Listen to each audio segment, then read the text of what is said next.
एक दिन गौतम बुद्ध ने एक दुखी व्यक्ति को देखा जो उनके चरणों में गिरकर अपने दुख दूर करने का उपाय जानना चाहता था। बुद्ध ने उसे अपने पास बिठाया और कहा, तुम व्यर्थ में चिंतित हो रहे हो। सुख और दुख हमेशा नहीं रहते। मैं तुम्हें एक कथा सुनाता हूँ, ध्यान से सुनो। किसी नगर में एक सेठ रहता था जो बड़ा ही उदार और परोपकारी था। उसके दरवाजे पर जो भी आता वह उसे खाली हाथ नहीं जाने देता था और दिल खोल कर उसकी मदद करता था। एक दिन उसके यहाँ एक आदमी आया जिसके हाथ में एक पर्चा था जिसे वह बेचना चाहता था। पर्चे पर लिखा था, सदा न रहे। सेठ ने उसे तुरंत खरीद लिया और अपनी पगड़ी के एक छोर में बांध लिया।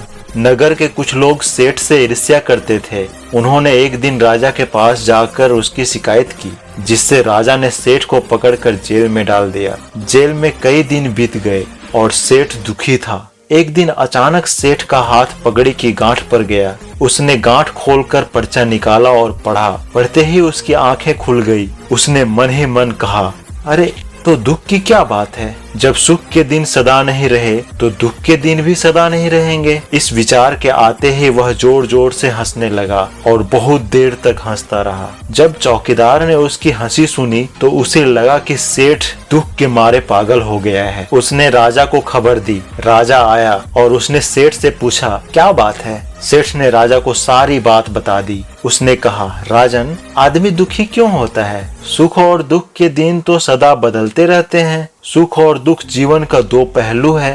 राजा को बोध हो गया। उसने सेठ को जेल से निकलवा कर उसके घर भिजवा दिया। सेठ आनंद से रहने लगा क्योंकि उसे ज्ञान हो गया था कि सुख के साथ साथ दुख के दिन भी सदा नहीं रहते हैं। बुद्ध की यह कथा सुनकर उस व्यक्ति के मन का बोझ हल्का हो गया। उसने गौतम बुद्ध का आशीर्वाद लिया और अपने घर की ओर चल पड़ा।